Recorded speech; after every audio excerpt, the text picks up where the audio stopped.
ఒక్క నిమిషం, ఇక్కడ గ్యాప్ ఏంటంటే గ్రామ కమిటీ సభ్యులు are electoral voters of mandal committee.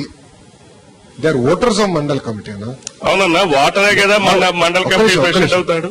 మండల కమిటీని ఎన్నుకుంటారు వాళ్ళు, మండల కమిటీని ఎన్నుకుంటారు కానీ మండల కమిటీలోకి వెళ్తారు వాళ్ళు. లేదన్నా, ఓటర్ కానటువంటి వాడు కమిటీకి ఎలా అవుతాడు? ఇప్పుడు నేను ఓటర్ అయ్యాను కాబట్టి నేను ఒక ఎమ్మెల్యే గానో ఎంపీ గానో ఎన్నిక అవుతాం. అసలు నాకు ఓటే లేకపోతే నాకు ఎలక్షన్ రాదు కదా. ఇప్పుడు గ్రామ కమిటీ అధ్యక్షులు వారు voters of mandal committee ex officio మెంబర్లు అవుతారు. కానీ గ్రామ కమిటీ సభ్యుడు మండల అధ్యక్షుడు ఎట్ అవుతాడన్న? అవులేడు. అంటే వితౌట్ మెంబర్ అసలు అంటే మీరు ఒకసారి అది చూడాలన్నది పార్టీ నిర్మాణంలో అది ఉంది. మెంబర్ కానటువంటి వాడు ప్రెసిడెంట్ ఎలా అవుతాడు? మీకు ఓట్లు లేకుండా మనం ఎమ్మెల్యేలు అవుతామా? అదేనా, ఒక్క నిమిషం. ఫస్ట్ మన పార్టీ పెట్టినప్పుడే ఈ గ్రామ కమిటీ ప్రెసిడెంట్ ఉంటేనే మండల పార్టీ ప్రెసిడెంట్ అయ్యేవాడండి. అంతే.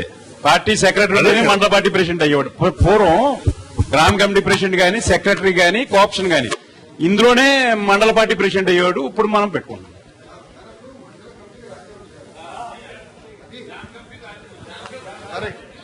ఇప్పుడు ఆయన మండల అధ్యక్షులు అవ్వాలంటే గ్రామ కమిటీ సభ్యుడిగా గ్రామ కమిటీ అధ్యక్షుడిగా రాజీనామా చేసి మండల కమిటీ అధ్యక్షుడు అవ్వాలి సార్. అంటే ఇక్కడ చాలా ప్రాబ్లం వస్తుంది ప్రాక్టికాలిటీ. ఒక్క నిమిషం, 1 సెకండ్. ఇప్పుడు గ్రామ కమిటీ గ్రామ కమిటీ సభ్యులు గ్రామంలో సభ్యత్వం తీసుకున్న